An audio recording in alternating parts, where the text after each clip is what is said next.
Hey guys, welcome back to some more reviews. The Explorer 4 here, the Horror Boy, and you know, I have had these movies over here for a while. Like, I've had like a stack of movies over here by my computer that I have not had the chance to get to yet, and I figured why not? I was gonna watch. I was actually getting ready to watch Horror of Dracula, which is a movie that has Christopher Lee in it.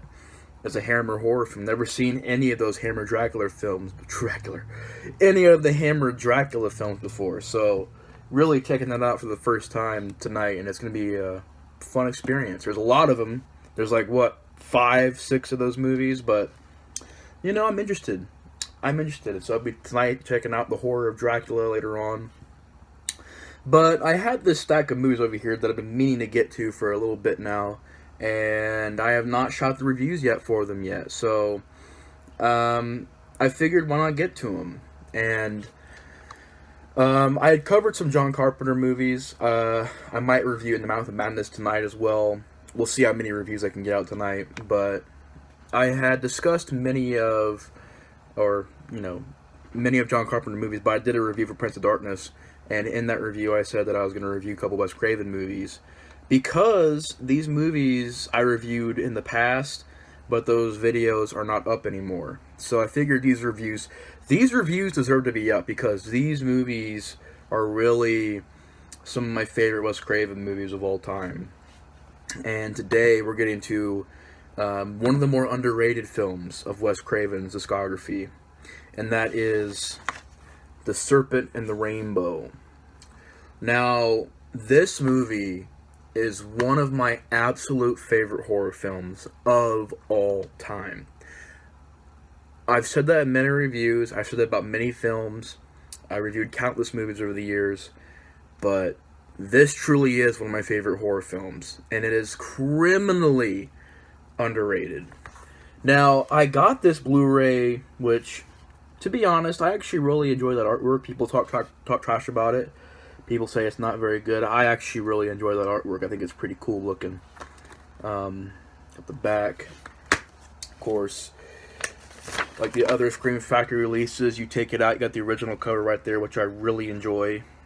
So both good covers. Let's figure I'd have this one up because it's the updated poster, and I actually really like the way it looks. I do. I think it really fits the movie very well. Of course, the disc just has a picture from the original poster, so really, in a way, you're not getting rid of the original poster. Although the good thing about these, when you get the slipcovers, you have both the original poster, and then underneath it you can have the new poster, so you can really have both. And IMDb just closed. I don't know why it's closed, but I'm going to get it back up real quick. But yeah, man, this is one of my absolute favorite horror films. And people are going to call me nuts. People are going to call me crazy. I'm going to be in my own boat with this. But this is my favorite Wes Craven movie. I know. I know it's crazy thinking that. There's been so many great movies that he's made. By the way, it's a 6.5 on IMDb. Criminally underrated, this movie is. Criminally.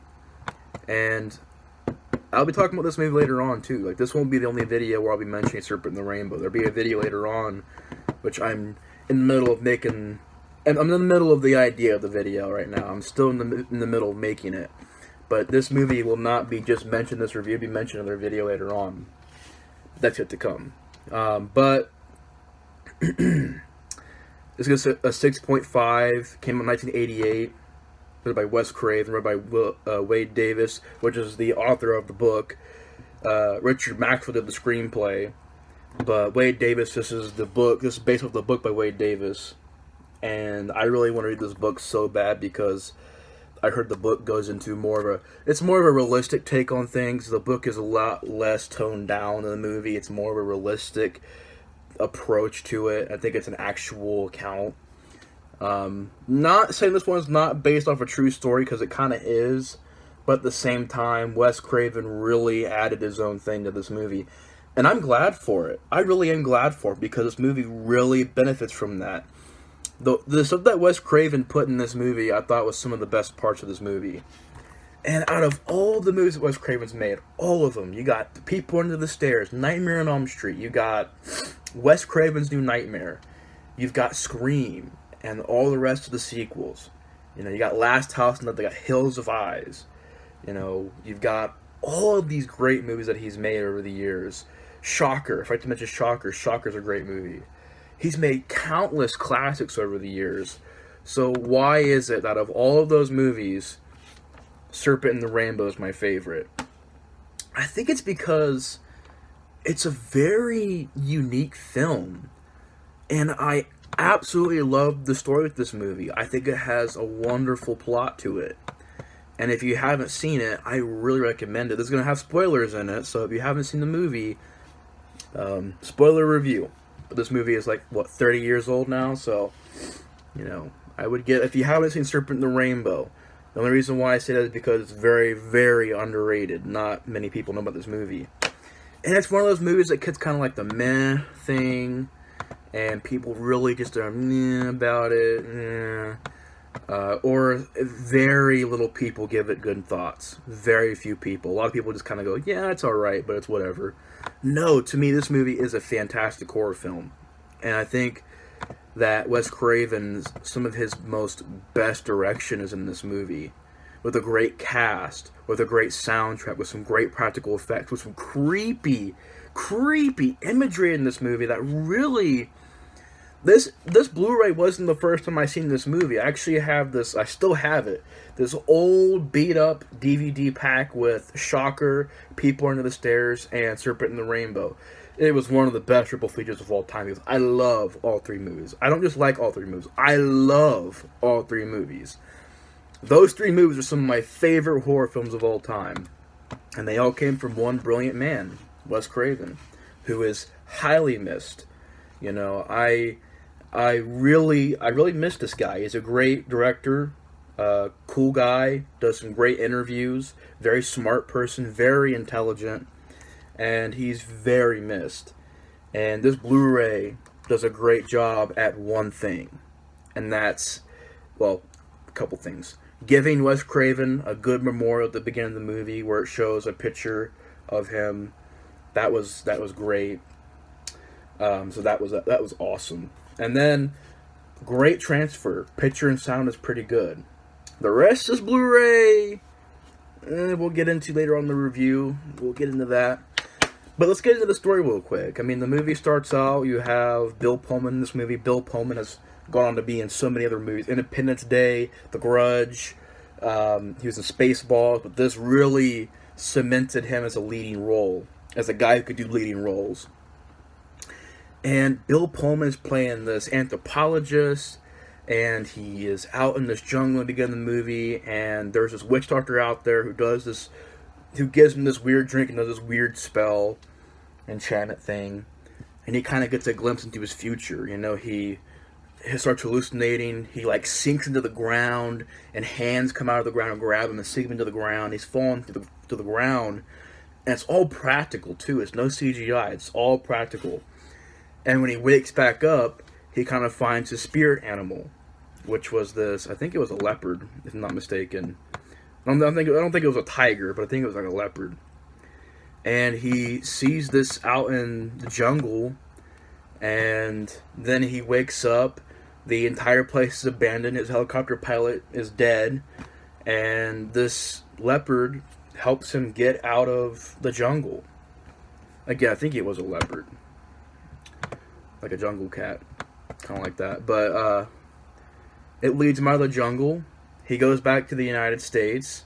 They tell him about this weird powder in Haiti that can kill people, but at the same time bring them back to life. But really, they don't know that yet. They think it's just some unknown powder, unknown substance that brings people back from the dead. People are clinically dead, and they're coming back from the grave as zombies, kind of voodoo zombies, those old school zombies. Although I think voodoo zombies are more like different than these, but they're just still kind of voodoo-ish zombies. So I like that. It's like, alright, a movie from 1988 doing a movie about voodoo zombies. Think about it. Before this movie, what was the last voodoo zombie movie? As a matter of fact, before this movie, what was the last good voodoo movie before this? Think about it for a second. I mean, really, the only other voodoo zombie movie I could think of, which is not really voodoo, I think it's more of just like dealing with satanic rites. I think was children shouldn't play with dead things, and that was in like 72 or 73. And I don't even think that was voodoo. I think that was like satanic rites. But even then, those weren't voodoo zombies. Those were flesh-eating zombies. So really, you think about it, Serpent and the Rainbow brought voodoo zombies, back to the cinema, back to the big screen. And it did something creative with it too. It wasn't just a rip-off of those movies. It was creative. He goes to Haiti and starts to learn about this power that if people get it in their eyes and mouth and stuff, it basically makes you seem like you're dead, but you're not really dead. And I remember being as a kid seeing, I think this was the first one I seen on the pack, is either this or People Under the Stairs. And I thought that was just such a creepy idea of not being able to move, just being able to look and hear, but you can't do anything about it. You're dead, clinically dead, but you can still see and hear. It's just a creepy idea. It's still creepy to me. Still creepy. I will defend this movie. This movie is so underrated. I love it to death. But creepy idea. And while he's there, he, dealt with the Haiti government, this corrupt government, the corrupt police agency. You have Zakis Mokai, who is a really good bad guy in this movie. I don't know if he wanted to be in much other movies, but I know in this movie he delivered a performance that was just amazing. Apparently he was in the X-Files. But in this movie, an Outbreak. Interesting. But in this movie, he does a great job as the bad guy. Like a fantastic... You buy every scene. Every scene, he gets you with that dialogue and the presence. He's just a very creepy, intimidating guy. And he's extra creepy because he kind of has power over these people that he takes. Kind of when he does this to you, he kind of in a way takes your soul. So he's got that just weird voodoo, creepy vibe to him that he kind of is otherworldly. He has powers, and he says it the best in that one great line, the pain that caused you in the room upstairs doesn't the panic and cause in your own mind. That's a great scene, which I'll probably remember the full line later on, but that's a great scene. And Bill Pullman starts finding out more and more, starts to investigate why this drug is being used and who it's been used on.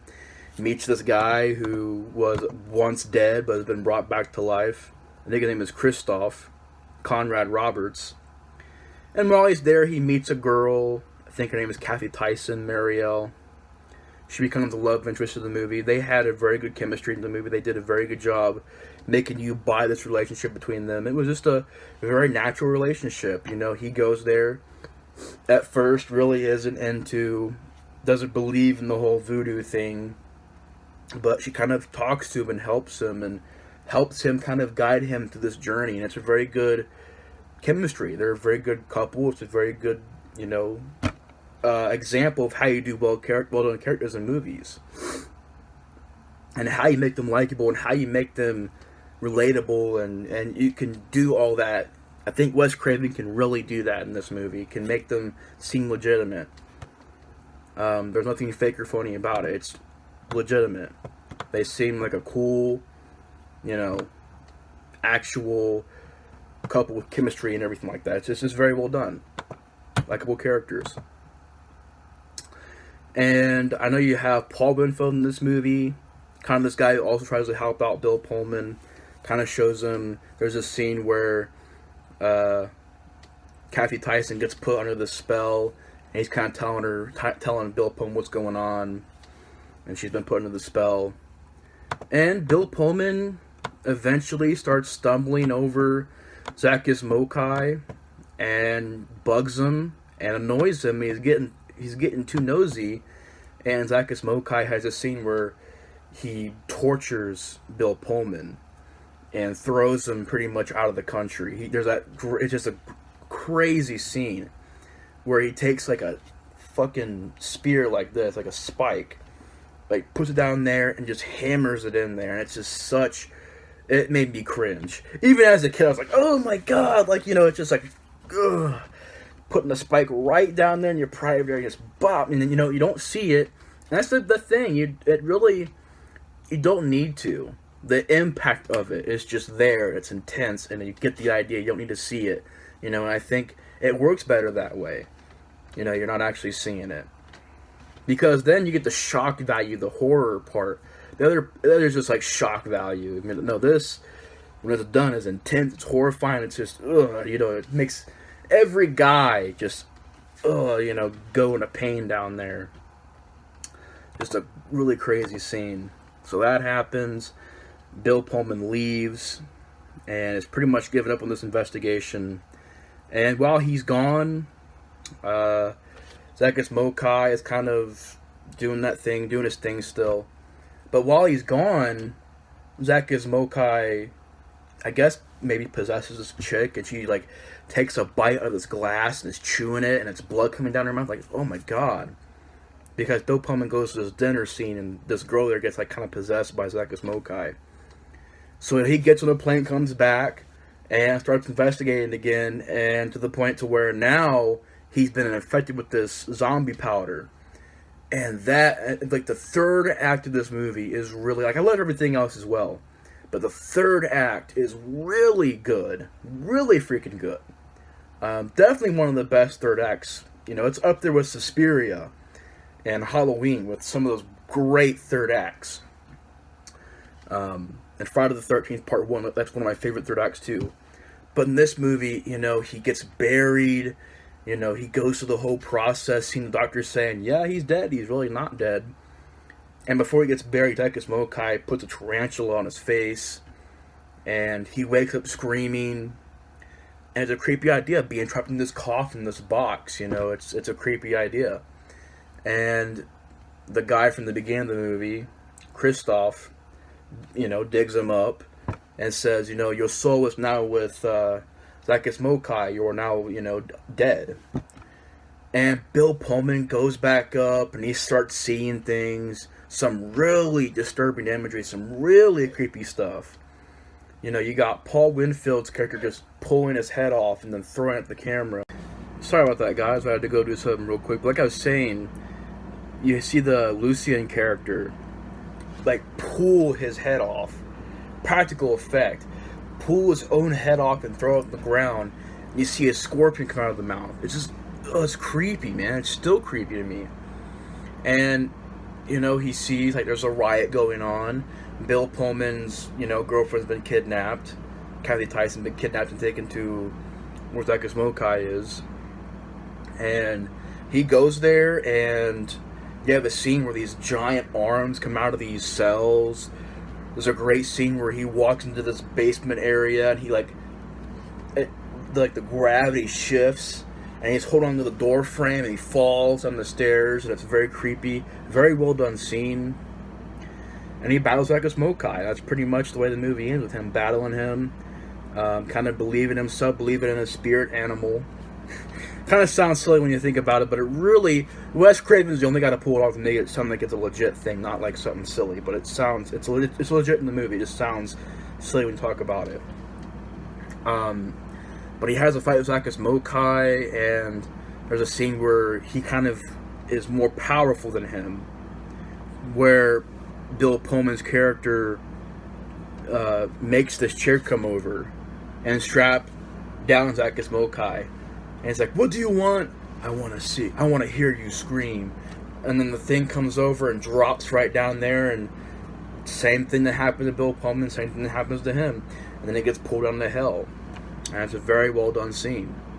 And you have a scene where Bill Pullman destroys these things that hold the souls of people, and you see the bunch of these souls go out, and he gets his soul back. The movie ends.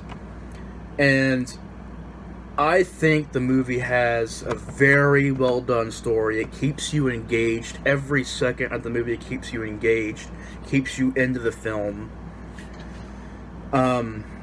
It's a very short movie. Goes by at a fast pace, an hour and 38 minutes. It goes by very fast. So if you're wanting a more faster paced movie, this is definitely for you. Its strongest things are probably the acting, the direction, the creepy scenes, the creepy images, the grim nature and attitude of the film. I love the atmosphere of the movie and it taking place in Haiti. I thought it was very well done. And now that we're getting towards the end of the review, I can kind of tell you guys a little bit more about the stories of the movie and the behind-the-scenes stuff and the Blu-ray. But yeah, like I said, I don't know if there's anything I don't like about the movie, honestly. I think it has great acting, fantastic special effects. And I'll get into more of those in a second, but some great scenes, some iconic stuff. Just an altogether, music-wise, look-wise, film-wise, character-wise, and horror-wise. I think that's the big thing, too. Horror-wise, it's a very successful horror film. And with such a bizarre... Let's be honest, it's a bizarre idea. It's an idea that we're not really used to. Like a voodoo zombie movie and souls and leopard spirit animals. It's like you're not really used to that. But in this movie, it's done very, very, very well. And it makes it different, makes it unique, makes it separate from every other Wes Craven movie. And that's why it's my absolute favorite Wes Craven movie, because it's so unique and different and effective. And I love the movie. Bill Pullman is one of my favorite actors. The direction is very well done. There's some great scenes. Like when Bill Pullman leaves his hotel and comes back, there's a dead pig on the wall with blood everywhere. And you see a shadow of somebody with a machete coming in the room, and you don't see him, but it's just creepy, and Bill Pullman gets out of there. There's a scene where he is at this place, and he is in a dream where he sees this dead bride right here in the front cover. This is the scene I'm talking about. Takes this veil off the bride, and a real snake, a real like python, shoots out and bites Bill Pullman right here. It's all done in like a great shot. A boom. Real snake and everything, but they built an appliance from the snake that made it to where even if it bit Bill Pullman, it wouldn't really bite him. So that was really well done. You have this great scene where he walks into his house with his girlfriend, and this is actually what makes him leave the country. Not what I said before. This is what makes him leave the country. He walks out of his house, which is by the ocean, and he sees this creepy scene, which I don't know if I think it's on the DVD or the other cover, but it's this shot of the dead bride in this boat on fire coming into the shot and coming into the ocean where he's at. And it's just like the way it's done is just so goddamn creepy. You gotta see it to know it, but it's so goddamn creepy.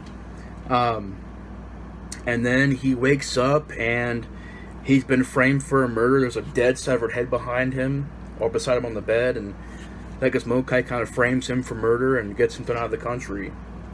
And there's just some great stuff in the movie. Just like I said, very effective scenes, very well done stuff. I love the plot of the zombie powder. I love the Haiti atmosphere. I love pretty much everything about it. It's why it's one of my absolute favorite horror films of all time.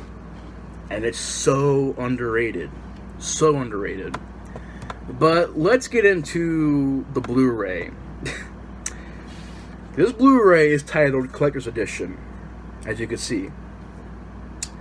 And I paid about $28 for this Blu-ray. I think for my others compared to release, I paid maybe $15 to $18 tops. This one I paid $28 for. Almost $30 for this Blu-ray.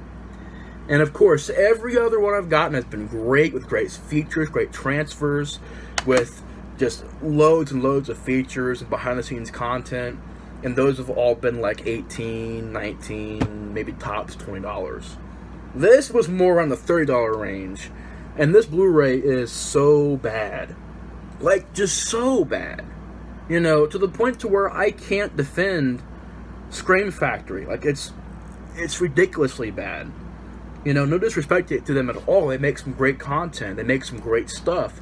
I love what they do with these movies. But when you have a commentary where Bill Pullman gets up and walks out during the commentary, that's bad. And the making of has a making of the Future of the Rainbow with interviews with actor Bill Pullman and author Wade Davis. Uh, Director of photography John Lindley, and special effects artist Lance Anderson and David Anderson. It's a long title for that. You could have easily just called it "Making of the Serpent and the Rainbow" feature, but it's a decent feature. It has interviews with the author via Skype, which I'm like, really, via Skype? And then the makeup effects artist, which is pretty cool, learning different ways of how they made the special effects in the movie, which is pretty cool. And but the Bill Pullman is from the commentary, so they got lazy with that. It was like, well, we're gonna Skype this guy and take this stuff from the commentary with Bill Pullman, and it's really like, oh my gosh, like it's an alright feature, but it's not really what I was looking for. I was wanting, I understand that Wes Craven couldn't do it because Wes Craven had passed away by this time, but you could have had an hour-long making of. Bring back the actors, bring back the special effects guy, which they did. Bring back everybody. There's so many stories that are involved with this movie that I learned from Remember After Life, because I seen his review and he said these stories. I'm like, wow, why isn't it in this Blu-ray? There's so many stories to it. You have trailers and still galleries, and it's not a very good Blu-ray. At best, get it for the picture and sound quality. That's the best part of this Blu-ray. But everything else was just... And also the Wes Craven tribute. That was pretty cool. But this feature-wise Blu-ray is not very well done. It's like the Funhouse. The Funhouse doesn't really have the best Scream Factory release. This is one of the more weaker ones. But I will say it has great sound and picture, just could have used better features. I'm not gonna sit here and say it's an awful piece of crap Blu-ray, but it could have been better. But yeah, being a big fan of this movie, this being called a collector's edition. So when I see that collector's edition, I was thinking there's gonna be like documentaries and commentaries, full commentaries, and actual other features, like some different features. Exorcist III's Blu-ray was amazing. You had a whole nother cut of a film on that Blu-ray with two discs of special features galore, interviews galore, hours upon hours of stuff that I paid, I think, $16, $17 for. Loaded with features. People under the stairs, same thing, loaded with features. But this and the Funhouse really don't have the best Scream Factory releases, but it is what it is. It's still Blu-ray. I can be appreciative of that. I just was, as a big fan of this movie, I wanted to hear more about the behind-the-scenes stuff. And Rambo After Life told these stories in his review, such as Bill Pullman seeing a green cow with TV screens in of eyes. I think a screenplay writer, or producer. I think it might have been a producer. I think it was producer. One of the producers of this movie, one of the people involved with this movie, got into like a frenzy, who had interviewed, I think it was a witch doctor or shaman, and he was going to interview this guy so he could get more stuff, so that he, knew what they're doing in this movie, knew what they're doing with the voodoo stuff. And after the interview, he went in a frenzy. Like, he was just totally let loose. He was scared, and he locked himself in his hotel room for like days, I think even weeks. And Wes Craven was in the middle of this, he got brought out to this ritual that he was about to be involved with. Creepy, like, interesting stories. Interesting. They definitely went through a lot making this movie. And people were just seeing things and seeing hallucinations and having visions and stuff like that. It was really interesting behind the scenes making of the movie. But yeah, if you want to hear more on that, Rambo After Life's review covers it very well. And yeah, that's pretty much how I learned about it. But that would have been awesome, having it in this Blu-ray. And in the commentary, they kind of mention it, but it's not like it's explored that much. And they say they get Bill Pullman in this featurette. It's like it's from the commentary. in the commentary, he walks out. That's the first commentary I've ever seen where somebody gets up and walks out of a commentary because he had to go film Independence Day 2. It's like, you couldn't have just finished a commentary. Like, I think it was like maybe 50 minutes in or 40 minutes in. I didn't see the whole commentary. I seen like bits and pieces of it. But I think what Matt said is that literally was done like the 50 minute mark, 40 or 50 minute mark. I'm like, you couldn't have sat down for just a little bit longer without the rest of the commentary, but it's whatever. So yeah, features wise, not the best Blu-ray, but this movie is just, it deserves a long review. This is a long review, but it deserves it. It's a very well made movie, and I love it to death. And yeah, there's really not much else I could say about it. It's just, if you haven't seen it, go see it. It's an absolute classic in my opinion. But anyways, guys, thanks for watching my review on The Serpent and the Rainbow. Hope you guys enjoyed, and thanks for watching. I'll see you guys later. Take it easy. Bye, guys.